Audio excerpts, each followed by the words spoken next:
ನಮಸ್ಕಾರ ಸ್ನೇಹಿತರೆ.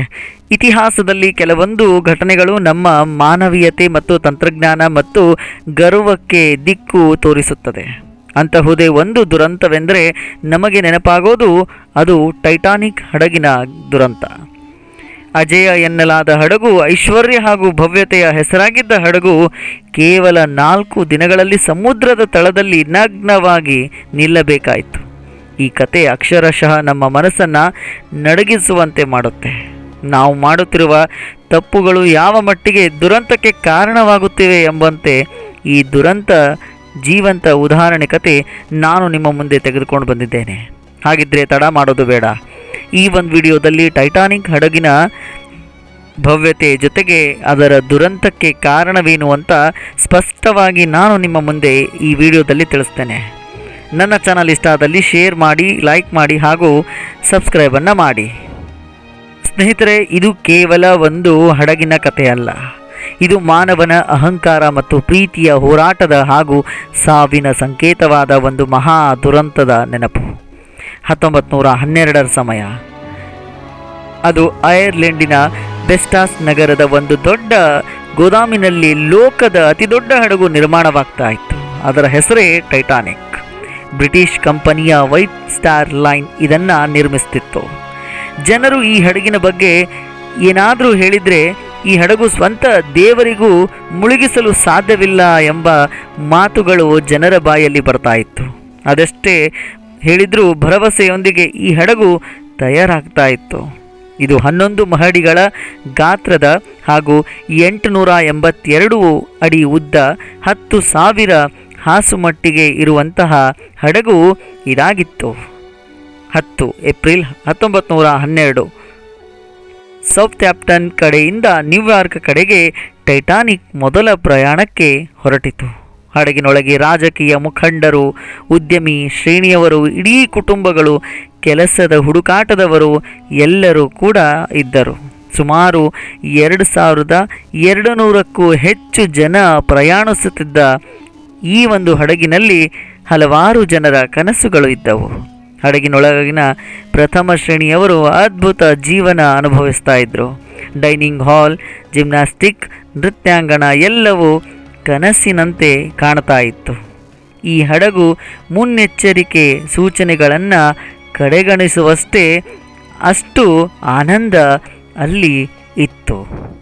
14 ಏಪ್ರಿಲ್ 1912 ರಾತ್ರಿ 11:40ರ ಸಮಯ. ಒಂದು ಭಯಾನಕ ಗರ್ಜನೆಯ ಶಬ್ದ. ಟೈಟಾನಿಕ್ ಹಡಗು ಉತ್ತರ ಅಂಟಾರ್ಟಿಕಾ ಸಮುದ್ರದಲ್ಲಿ ಒಂದು ಭಾರೀ ಐಸ್ಬರ್ಗ್ಗೆ ಡಿಕ್ಕಿ ಹೊಡೆಯಿತು. ಆ ಡಿಕ್ಕಿಯೇ ಕೊನೆ. ಹಡಗು ಹೃದಯ ಭಾಗದಲ್ಲಿ ಚೂರು ಚೂರು ಆಗಿ ಅರ್ಧ ಮುರಿಯೋಕೆ ಪ್ರಾರಂಭ ಆಯಿತು. ಇದು ಹಡಗಿನ ಅಂತಿಮ ಘಳಿಗೆ ಮತ್ತು ಆರಂಭ ಅಂದರೂ ಕೂಡ ತಪ್ಪಾಗೋದಿಲ್ಲ. ಆದರೆ ಬಹುತೇಕ ಲೈಫ್ಬೋಟ್ಗಳು ಫಸ್ಟ್ ಕ್ಲಾಸ್ಗೆ ಮಾತ್ರ ಲಭ್ಯವಿದ್ದವು. ಅಂದರೆ ಮುಳುಗಲು ಸಾಧ್ಯವಾಗುವಂತಹ ಸಂದರ್ಭ ಬಂದಾಗ ಈ ಬಲೂನ್ ಥರ ಇರುವಂತಹ ಒಂದು ವಸ್ತುವನ್ನು ಕೊಡ್ತಾರೆ. ಇದು ಫಸ್ಟ್ ಕ್ಲಾಸ್ನವರಿಗೆ ಮಾತ್ರ ನೀಡಿದರು.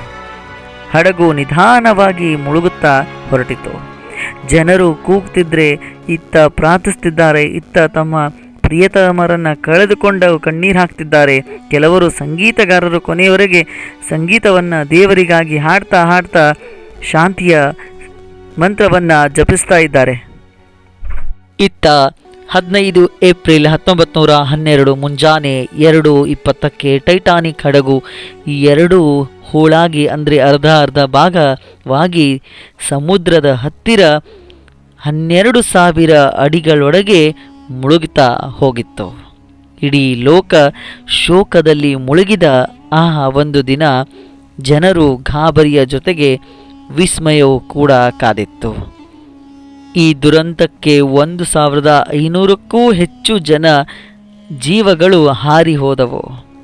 ಕೇವಲ 700 ಮಂದಿ ಮಾತ್ರ ಜೀವವನ್ನು ಉಳಿಸಿಕೊಳ್ಳಲು, ತಮ್ಮ ರಕ್ಷಣೆಯನ್ನು ಮಾಡಿಕೊಳ್ಳಲು ಸ್ವತಃ ತಾವೇ ಈಜಾಡಿ ಜೀವವನ್ನು ಉಳಿಸ್ಕೊಂಡ್ರು. ತಮ್ಮ ಅದೃಷ್ಟದಿಂದ, ಹುಮ್ಮಸ್ಸಿನಿಂದ ಉಳಿದ್ರು. ಈ ಘಟನೆಯ ನಂತರ ಜಾಗತಿಕ ಹಡಗು ಸುರಕ್ಷಿತ ನಿಯಮಗಳು ಬದಲಾಯಿತು. ಲೈವ್ ಪೋಸ್ಟ್ ಕಡ್ಡಾಯವಾಗಿ ಆಯಿತು.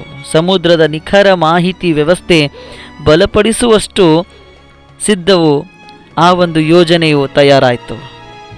ವಿಜಯರಾಗಬೇಕು ಅಂತ ನಂಬಿದಂತಹ ಒಂದು ಹಡಗು ಪ್ರಕೃತಿಯ ಒಂದು ಸಣ್ಣ ಕಲ್ಲಿನಿಂದ ಮುಳುಗಿ ಹೋಯಿತು.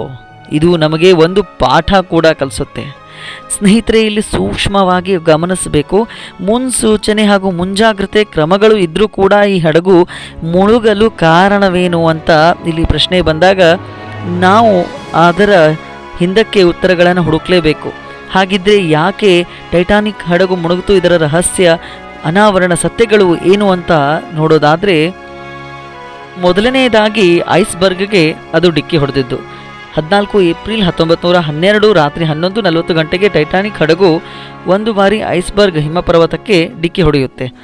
ಐಸ್ಬರ್ಗ್ ಹಡಗಿನ ಬದಿಯ ಎಡಭಾಗದಲ್ಲಿ ಒಂದು ಹೋಳಾಗಿ ಅದು ಡಿಕ್ಕಿ ಹೊಡೆದಾಗ ಹಡಗಿನ ಕೆಳಭಾಗದಲ್ಲಿ 6 ಮುಖ್ಯ ಭಾಗಗಳು ಹರಿದು ಹೋಗ್ತವೆ, ಅಂದರೆ ಮುರಿದು ಬೀಳ್ತವೆ. ನೀರು ಒಳ ಬಂದು ಒಳಗೆ ಹಡಗಿನೊಳಗೆ ಸೇರಿಕೊಳ್ಳುತ್ತೆ. ಇನ್ನು ಎರಡನೇದಾಗಿ ಎಚ್ಚರಿಕೆಯ ಸಂದೇಶಗಳನ್ನು ಇಲ್ಲಿ ನಿರ್ಲಕ್ಷಣೆ ಮಾಡಲಾಗಿತ್ತು. ಹಡಗು ದಿಕ್ಕಿನಲ್ಲಿ ಐಸ್ಬರ್ಗ್ಗಳು ಇರುವ ಬಗ್ಗೆ ಇತರ ಹಡಗುಗಳಿಂದ ಹಲವಾರು ವೈರ್ಲೆಸ್ ಸಂದೇಶಗಳು ಕೂಡ ಬಂದಿದ್ವು. ಆದರೂ ಕೂಡ ಯಾವುದೂ ಕೂಡ ಇಲ್ಲಿ ಕೇಳಲಿಲ್ಲ. ಟೈಟಾನಿಕ್ನ ರೇಡಿಯೋ ಆಪರೇಟರ್ ಬಹುಪಾಲು ಸಂದೇಶಗಳನ್ನು ಕಮರ್ಷಿಯಲ್ ಟ್ರಾಫಿಕ್ ಎಂದು ನಿರ್ಧರಿಸಿದರು. ಇತ್ತ ಹಡಗನ್ನು ತಕ್ಷಣ ತಿರುಗಿಸುವ ಯತ್ನ ಕೂಡ ಆಗಲಿಲ್ಲ. ಐಸ್ಬರ್ಗ್ ಕಾಣುತ್ತಿದ್ದಷ್ಟೇ ಹಡಗು ತನ್ನ ದಿಕ್ಕನ್ನು ಬದಲಿಸಬೇಕು ಅಂತ ಆದೇಶ ಕೂಡ ನೀಡಲಾಗಿತ್ತು. ಆದರೆ ಆ ವೇಗದಲ್ಲಿ 22 ನಾಟಿಕಲ್ ಮೈಲ್ ಗಂಟೆಗೆ ತಲುಪ್ತಾ ಇತ್ತು. ಹಡಗು ತಕ್ಷಣ ತಿರುಗಲಿಲ್ಲ. ಇದರ ಬದಲಿಗೆ ಡಿಕ್ಕಿ ಆಗದಿದ್ದರೂ ಐಸ್ಬರ್ಗ್ನ ಬದಿಯಿಂದ ಬಹುಶಃ ಅದು ಹೆಚ್ಚು ಹಾನಿ ಮಾಡಿತು. ಹೊರಗಿನಿಂದ ಚುಕ್ಕಿಯಂತೆ ಒಳಗಡೆ ನೀರು ಸಣ್ಣ ಸಣ್ಣ ಪ್ರಮಾಣವಾಗಿ ಹರಿತಾ ಒಳಗಡೆ ಬರ್ತವೆ. ಇನ್ನು ಹಡಗಿನ ರಚನೆ ಕೂಡ ದೌರ್ಬಲ್ಯ ಕೂಡ ಇಲ್ಲಿ ಕಾಣಬಹುದು. ಡಿಸೈನ್ ಆಫ್ ಫ್ಲೋ ಅಂತ ನೋಡೋದಾದರೆ ಟೈಟಾನಿಕ್ ಹಡಗಿನಲ್ಲಿ ವಾಟರ್ ಟೈಟ್ ಕಮಾಂಟ್ಮೆಂಟ್ ಅಂತ ಇರುತ್ತೆ. ಇದು ಮುಚ್ಚಲ್ಪಟ್ಟಿರುತ್ತೆ. ಆದರೆ ಆ ಒಂದು ಸಮಯದಲ್ಲಿ ನೀರು ಒಳಬರದಂತೆ ನಾವು ಯಾವ ರೀತಿ ತಡೆಗೋಡೆಯನ್ನು ಕಟ್ತೇವೆ, ಹಡಗಿಗೂ ಕೂಡ ತಡೆಗೋಡೆಯನ್ನು ನಿರ್ಮಿಸಿತ್ತು. ಆದರೆ ಆ ದಿನ ಅದನ್ನು ಓಪನ್ನನ್ನು ಮಾಡಿಟ್ಟಿದ್ರು, ಅಂದರೆ ತೆಗೆದು ಇಟ್ಟಿದ್ರು. ನೀರು ಒಂದೊಂದು ಹನಿ ಗೋಡೆಯಿಂದ ಇನ್ನೊಂದಕ್ಕೆ ಚಿಮ್ಮಿದಂತೆ ಹರಿತಾ ಒಳಗಡೆ ಬರ್ತಾ ಇದ್ವು. ಇನ್ನು ಹಿಂದಿನಿಂದಲೂ ಕೂಡ ಅದಕ್ಕೆ ಬೆಂಕಿಯ ಸಮಸ್ಯೆ ಕೂಡ ಇತ್ತು. ಕೆಲವು ನೌಕ್ಯಾ ತಜ್ಞರು ಹೇಳುವಂತೆ ಹಡಗು ಪ್ರಯಾಣ ಆರಂಭಿಸುವ ಮೊದಲು ಇಂಧನ ಕೋಣೆಯಲ್ಲಿ ಬೆಂಕಿ ಹತ್ತಿಕೊಂಡಿತ್ತು. ಈ ಬೆಂಕಿಯಿಂದ ಹಡಗಿನ ಪ್ಲೇಟುಗಳು ಕಿಂಚಿತ್ ದುರ್ಬಲಗೊಂಡಿದ್ವು. ಈ ಭಾಗದಲ್ಲಿ ಐಸ್ಬರ್ಗ್ ಡಿಕ್ಕಿ ಹೊಡೆದಿದ್ದೇ ಇಲ್ಲಿ ಮೂಲ ಕಾರಣ ಅಂತ ಕೂಡ ಹೇಳ್ತಾರೆ. ಇನ್ನು ಲೈಫ್ಬೋಟ್ಗಳ ಕೊರತೆ. ಹೌದು, ಹಡಗಿನ ಮೇಲೆ ಕೇವಲ 20 ಲೈಫ್ಬೋಟ್ಗಳನ್ನು ಮಾತ್ರ ಅಳವಡಿಸಿದ್ರು. ಆದರೆ 1178 ಜನರಿಗಾಗಿ ಸಾಕಾಗ್ತಾ ಇತ್ತು ಅದು. ಆದರೆ ಹಡಗಿನಲ್ಲಿ 2224 ಜನ ಇದ್ದರು. ಆದರೆ ಲೈಫ್ಬೋಟ್ಗಳು ಅಲ್ಲಿ ಹೆಚ್ಚು ಇರದೇ ಇದ್ದ ಒಂದು ಕಾರಣ ಕೂಡ ಇಲ್ಲಿ ತಿಳಿಸ್ಕೊಡುತ್ತೆ.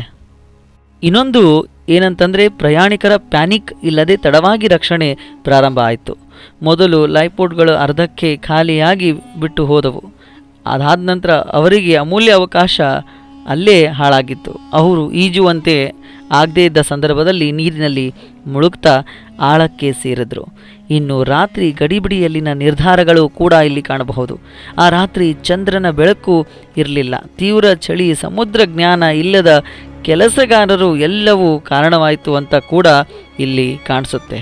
ಕಪ್ಪು ಆಕಾಶ, ಕಪ್ಪು ನೀಲಿ ಐಸ್ಬರ್ಗ್ ತಡವಾಗಿ ಇಲ್ಲಿ ಕಾಣಿಸಿಕೊಂಡಿದ್ದು ಚಾಲಕರಿಗೆ ಇದು ತಿಳಿಯದ ಮಾಹಿತಿಯೇ ಆಗಿತ್ತು. ಸ್ನೇಹಿತರೆ, ಒಟ್ಟಿನಲ್ಲಿ ಟೈಟಾನಿಕ್ ಅಂತ ನಮಗೆ ಕಣ್ಮುಂದೆ ಬಂದಾಗ ಆ ಹಡಗು ಮುಳುಗುತ್ತಿರುವ ದೃಶ್ಯ ಅಷ್ಟೇ ನಮಗೆ ಅದ್ಭುತವಾಗಿ ಕಂಡರೂ ಕೂಡ ಅದು ಆ ಒಂದು ದುರಂತ ನಮಗೆ ಇನ್ನೂ ಭಯವನ್ನು ಹುಟ್ಟಿಸುವಂತಹ ಘಟನೆಯಾಗಿದೆ. ಇದು ಕೇವಲ ಒಂದು ಹಡಗಿನ ಕಥೆಯಲ್ಲ, ಅದು ಮಾನವ ಕುತೂಹಲದ ಪ್ರತಿರೂಪ ಕೂಡ ಹೌದು. ಆದರೆ ಅಹಂಕಾರದ ಬೆಲೆಯೂ ಪ್ರತೀಕ ಇಲ್ಲಿ ನಾವು ಕಾಣಬಹುದಾಗಿದೆ. ಯಾವುದೇ ತಂತ್ರಜ್ಞಾನದ ಪ್ರಕೃತಿ ಇದ್ದರೂ ಕೂಡ ಅದು ಈ ಒಂದು ನಮ್ಮ ಪ್ರಕೃತಿಗೆ ಅದು ಶಾಶ್ವತವಲ್ಲ. ಈ ಘಟನೆಯು ನಮಗೆ ಎಚ್ಚರ ನೀಡುತ್ತೆ. ಮುನ್ನೆಚ್ಚರಿಕೆಯ ಕೊರತೆ, ಮಾನವೀಯತೆ ಇಲ್ಲದ ನಿರ್ಧಾರಗಳು ಎಷ್ಟು ಜೀವಗಳನ್ನು ಬಲಿಪಡಿಸಿಕೊಳ್ಳಬಹುದು ಎಂಬುದನ್ನು ಇಂದಿಗೂ ಸಮುದ್ರದ ತಳದಲ್ಲಿ ಮೌನವಾಗಿ ಮಲಗಿರುವ ಆ ಹಡಗು ನಮ್ಮ ಜೊತೆ ಮಾತಾಡದಂತೆ ಕಾಣಿಸುತ್ತೆ. ತನ್ನ ಕಥೆಯನ್ನು ನಾವೆಲ್ಲರೂ ಮರೆಯದಂತೆ ಮನಸ್ಸಿನಲ್ಲಿ ಆಳದಲ್ಲಿಟ್ಟುಕೊಂಡಿದೆ. ಸಾಕು, ಈ ದುರಂತದ ಬಗ್ಗೆ ನಮಗೆ ಒಂದು ಪಾಠ ಕೊನೆಯವರೆಗೂ ಉಳಿಬೇಕು. ಅದೇ ಗರ್ವದ ಬದಲು ಗಮನ, ತಂತ್ರಜ್ಞಾನದ ಜೊತೆ ಮನುಷ್ಯತ್ವದ ಮುಖವಾಡ ನಮಗೆ ಇದ್ದಾಗ ಮಾತ್ರ ನಾವು ಪುನಃ ಇತಿಹಾಸವನ್ನು ಪುನರಾವರ್ತನೆ ಮಾಡಬೇಕಾದ್ರೆ ಮುನ್ನೆಚ್ಚರಿಕೆ ಕ್ರಮವೂ ಅಷ್ಟೇ ಬೇಕಾಗುತ್ತೆ ಎಂಬುದು ತಿಳಿಯುತ್ತೆ. ಇದು ಟೈಟಾನಿಕ್ ಹಡಗಿನ ಬಗ್ಗೆ ಇರುವಂತಹ ಮಾಹಿತಿ ಹಾಗೂ ರಹಸ್ಯ ಹಾಗೂ ಸತ್ಯ ಕೂಡ ಹೌದು. ಮುಂದಿನ ವಿಡಿಯೋದಲ್ಲಿ ಹೊಸ ಮಾಹಿತಿ ಜೊತೆಗೆ ಮತ್ತೆ ಸಿಗೋಣ. ಧನ್ಯವಾದಗಳು.